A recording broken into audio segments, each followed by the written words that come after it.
Magandang hapon po. Ito po ang resulta ng 2 PM draw ngayong Thursday, June 22, 2023. Para sa 2D Lotto, 14, 30 in exact order.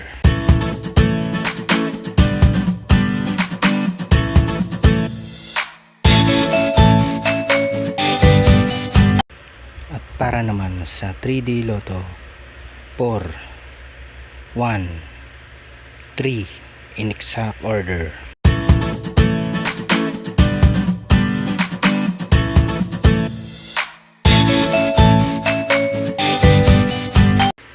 Congratulations po sa lahat ng mga winners. Pa-like and subscribe na lang po ng video ito para lagi kang updated sa mga bagong lotto result.